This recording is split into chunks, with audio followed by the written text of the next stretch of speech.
Jungkook এবার থেকে শক্ত করে জড়িয়ে ধরল আর মুচকি হাসি দিয়ে ভাবতে লাগলো, ইস, আমি যে এতটা লাকি কখনোই ভাবতে পারিনি। কারণ বিয়ের আগে আমার কিউটিকে এত কাছে জড়িয়ে ধরে ঘুমাতে পারবো সেটা কখনো আমি কল্পনাও করিনি। তেও জাঙ্কুককে জড়িয়ে ধরে নিশ্চিন্তে জাঙ্কুকের বুকে মাথা দিয়ে ঘুমিয়ে আছে। এইদিকে জিমিন ওয়াশরুমে গিয়ে উজু করে আসলো। তারপর সুগা আর জিমিন 2 রাকাত নামাজ পড়লো। নামাজ পড়ার পর এবার জিমিন বলল, আচ্ছা সুগা, এখন আমরা কি করব? সুগা বলল, তোমার কি করতে ইচ্ছে করতেছে সেটা করো। জিমিন বলল, আজকে আমার উপর দিয়ে যা গেছে আমি এখন কি করব, বিছানা শোবো আর ঘুমিয়ে পড়বো, ঠিক আছে? সুগা বলল, মানে? জিমিন বলল, মানে কি? সুগা বলল, ডার্লিং, আজকে আমাদের বাসর রাত। আই নো, তুমি কি ভুলে গেছো রোম্যান্স করার কথা? জিমিন বলল, হোয়াট? সুগা বলল, হোয়াটের কি আছে? তুমি তোমার ড্রেস চেঞ্জ করবে না? জিমিন বলল, ও হ্যাঁ করবো তো। সুগা বলল, যাও তাহলে। এবার জিমিন বলল, ঠিক আছে। জিমিন ওয়াশরুমে যাচ্ছে আর মনে মনে ভাবছে, ইস, বিয়েটা হয়েছে আর লজ্জা শরম সব খেয়ে বসে আছে। কি বলছে এগুলো?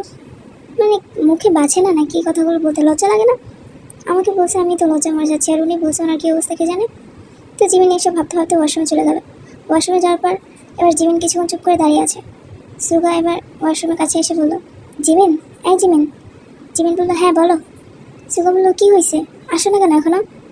জিমিন বলল, একটা সমস্যা হয়েছে। সুগা বলল, কী সমস্যা হয়েছে? জিমিন বলল, আরে আমি না আমার গাউনের চেনটা খুলতে পারতেছি না। সুগা বলল, ও, এটা কি কোনো সমস্যা হলো নাকি? তুমি দরজা খোলো, আমি খুলে দিচ্ছি। জিমিন বলল, কি, আপনি? প্লিজ একটু তেকে ডাক দিয়ে দেন না। সুগা বলল, জিমিন, তুমি কি বলতেছো? আমি তোমার হাজব্যান্ড, তোমাকে বিয়ে করেছি আজকে, তোমার উপর সম্পূর্ণ অধিকার আমার। তোমার চেনটাও নিশ্চয়ই আমিই খুলে দেবো, তাই না? জিমিন বলল, খুলে তো দেবেন, কিন্তু আমার তো লজ্জা লাগতেছে, আমি পারবো না আপনার সামনে। সুগা বলল, পারতে তো তোমাকে হবেই, আসো এবার দরজা খোলো, তাড়াতাড়ি দরজা খোলো। জিমিন বলল, ধুর, কি মুসিবতে পড়লাম বলতো, চেনটাও এখন খুলছে না, এত অসভ্য। এবার জিমিন দরজা খুললো। খোলার পর সুগার সামনে গিয়ে দাঁড়ালো। সুগা বলল, পিছনে ঘোরো। জিমিন বলল, প্লিজ আমি তোর কাছ থেকে খুলে আসি না। সুগা বলল, জিমিন, ওকে কেন এত রাতে ডিস্টার্ব করতে যাবা বলো? আমি তো আছি, তাই না? আর কিছুক্ষণ বাদে তো আমরা এমনিই রোম্যান্স করবো, তো এখন এত লজ্জা পাওয়ার কোনো কিছুই হয়নি। জিমিন বলল, সুগা, তোমার মুখে কি কিছুই আটকা না নাকি? তুমি এসব কী বলতেছো? সুগা বলল, দেখো বেবি, ডার্লিং, জানেমান, তোমাকে এতদিন কিছুই বলিনি। আমি শুধু অপেক্ষায় ছিলাম যে হালালভাবে সব কিছু করবো, তাই বুঝছো, এতদিন তোমাকে কিছু বলছি। এখন আমি তোমার হাজব্যান্ড, তোমার উপর সম্পূর্ণ অধিকার আমার আছে, তাই এখন আমি এগুলো বলতেও পারি, করতেও পারি, কেউ বাধা দেওয়ার নেই, বুঝছো? জিমিন বলল, ঠিক আছে ঠিক আছে, এবার চুপ করেন। আপনি যদি চান আপনার কথা শুনে আমার হার্ট অ্যাটাক না হোক, তাহলে এবার তাড়াতাড়ি চেনটা খুলে দেন। সুগা বলল, 1 মিনিট ওয়েট করো সুইটি। এই বলে সুগা রুমের সব লাইট বন্ধ করে দিল।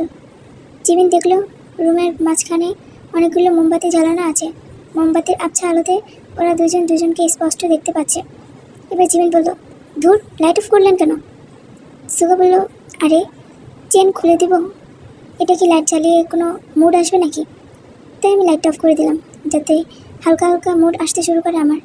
জিমিন বলল, আপনি মুড নিয়ে পড়ে থাকেন আর আমি এখানে অসুস্থ হয়ে যাই। সুগা বলল, আসো এবার খুলে দিই। জিমিন বলল, উফ, অবশেষে খুলেন তাড়াতাড়ি। এবার সুগা জিমিনের চেনটা খুলে দিল। জিমিনের এই উন্মুক্ত ধবধবে ফর্সা পিঠ দেখার পর সুগা জিমিনকে বলল, জিমিন। জিমিন বলল, বলুন। সুগা বলল, আচ্ছা, আমি তোমাকে একটা গান শোনাবো। জিমিন বলল, এখন গান? সুগা বলল, আমার মনে আসতেছে, বলি।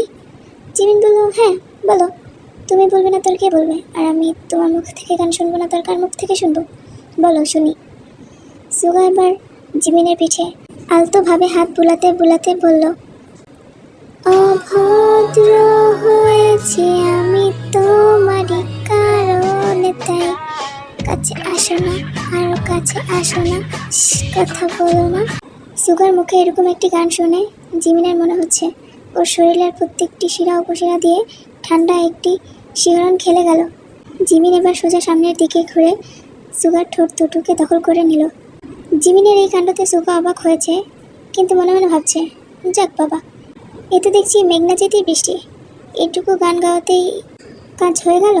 এইসব ভাবতে ভাবতে জিমিনের সম্মতিতে সুগাও এবার জিমিনের উপর ঝাঁপিয়ে পড়ল ক্ষুধার্ত বাঘের মতন। এবার ওরা দুজন ডুবে গেল সেই অতল ভালোবাসার গহীনে।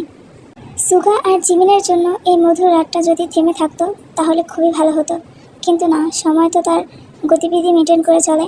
তাই রাত পেরিয়ে ভোর হয়ে গেল। সকাল 8টা বাজে। বাতাসে বারান্দার পর্দাগুলো উঠছে। তের মুখে এসে এক চিলটে রোদ পড়ল সকালের। এবার তের চোখ মুছে হালকাভাবে তাকালো ঘুমন্ত চোখ নিয়ে। তের মাথাটা কেন জানি ঝিমঝিম করছে। আর কাল রাতের তো কোনো কথাই মনে নেই তের, শুধু এটুকু মনে আছে জিমিনের বিয়ে হয়েছে। তারপর তে খাওয়া দাওয়া শেষ করে রাতে জাঙ্কুকের সাথে জাঙ্কুকের রুমে আসার পর ওর থেকে একটা গিফট দেওয়ার পর তে ওয়াশরুম থেকে বের হয়ে একটা ওয়াইন পান করেছিল। এতটুকুই তের মনে আছে। তারপর ওর সাথে কী হয়েছে না হয়েছে ওর কিছুই মনে নেই। তো হঠাৎ তের খেয়াল আসলো তের পেটের উপর কিছু একটা ভারী অনুভব হচ্ছে। তে এবার ওর পেটের দিকে তাকিয়ে দেখলো এটা আর কিছুই না, এটা একটি হাত। এবার তে চোখ বড় বড় করে ওর পাশে তাকালো, তাকিয়ে দেখলো জাঙ্কুককে। জাঙ্কুককে দেখে তো তে একটি চিৎকার মারলো, জাঙ্কুক বলল, এই এই কী হয়েছে? জাঙ্কুক তড়িঘড়ি করে ঘুম থেকে উঠে পড়লো আর বলল, তে বলল, আপনি আপনি এখানে কী করতেছেন? আর আমার সাথে এক বিছানায়, আর আপনি খালি গায়ে কেন? আপনার এই অবস্থা কেন? আর আমার আমার জামা কাপড়ের এই অবস্থা কেন? আপনি সত্যি করে বলেন আমার সাথে কী করছেন কাল রাতে? ছি, আপনি আপনি এতটা নীচ! ছি ছি ছি, হায় আল্লাহ! আমি আমি খুব ভালো একটি মেয়ে ছিলাম, ভার্জিন ছিলাম। এই ছেলে আমার সাথে কী করেছে? আমাকে একটু ভালোবাসে না, ভালোবাসার অভিনয় করে আমার সব। ছি, কী করে আমি এখন মানুষকে মুখ দেখাবো?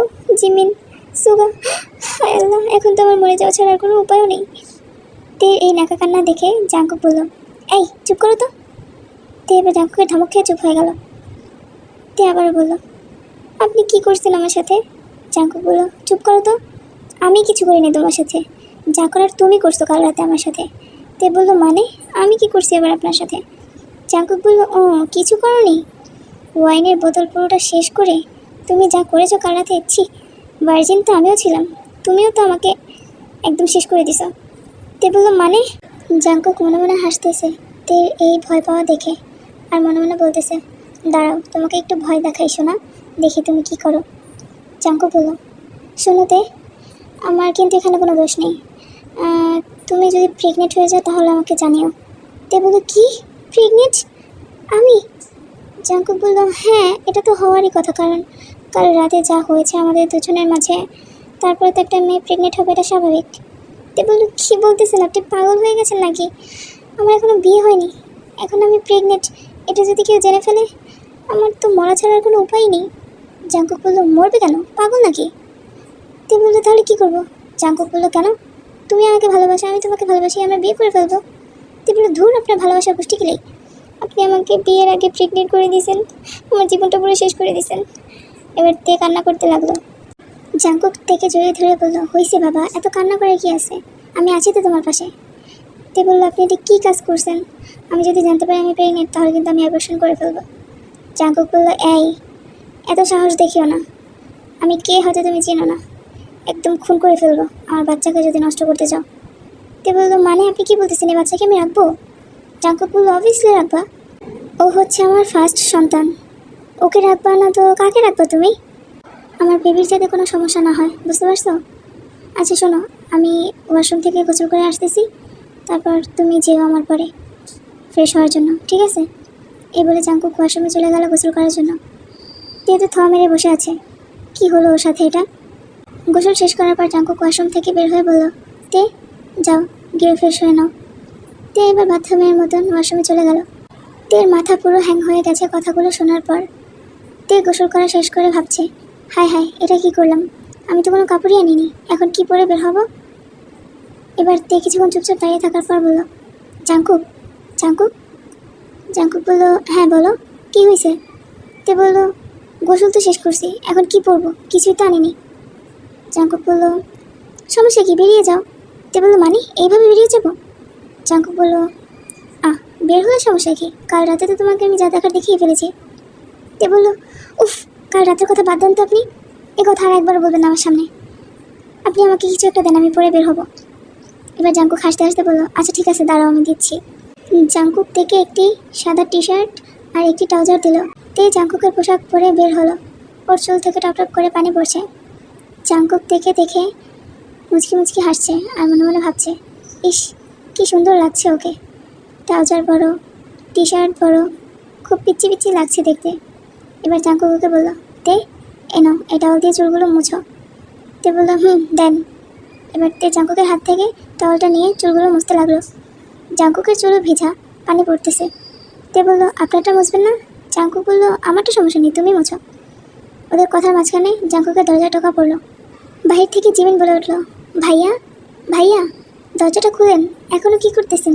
ওঠেন না, নাস্তা করবো তো। জিমিনের কণ্ঠ শুনে তের চোখগুলো বড় বড় হয়ে গেল। তে জাঙ্কুকের দিকে তাকিয়ে বলল, জিমিন এসে পড়েছে। হায় আল্লাহ, ও যদি আপনাকে আর আমাকে এই অবস্থা দেখে ফেলে, কি ভাববে ও বলুন তো। ছি, আমি কি করবো এখন? লুকানোর কোনো জায়গা আছে নাকি? আমি আলমারির ভিতর লুকিয়ে পড়ি, আর আপনি আস্তে করে দরজা খুলে ওর সাথে চলে যান, পরে আমি চুপি চুপি বেরিয়ে চলে যাব। জাঙ্কুক বলল, পাগল নাকি, লুকাবে কেন? চলো আমার সাথে। তে বললো, আমি আপনার সাথে তো কিছুতেই দরজা খুলতে যাবো না। জাঙ্কুক বললো, তো তুমি এখানে দাঁড়িয়ে থাকো। বলেই জাঙ্কুক গিয়ে ঠাস করে দরজাটা খুলে দিল। জিমিন ভিতরে উকি দিতেই দেখলো তে দাঁড়িয়ে আছে টাওয়াল হাতে নিয়ে। জাঙ্কুক আর তেকে দেখে মনে হচ্ছে মাত্রই গোসল সেরে বের হয়েছে দুজন।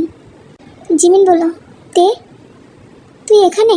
আর আমি সারা বাড়ি তোকে তন্ন তন্ন করে খুঁজলাম। কাল রাতে কোথায় ঘুমিয়েছিস তুই? তে আর কি বলবে, চুপ করে দাঁড়িয়ে আছে। এবার কিছুক্ষণ বাদে সুগাও চলে এলো জাঙ্কুকের রুমে। এসে বলল, তে তোমাকে খুব কিউট লাগতেছে ভাইয়ার এই ড্রেসটাতে। তে ওদের দুজনের কথা শোনার পর জাঙ্কুকের দিকে তাকালো।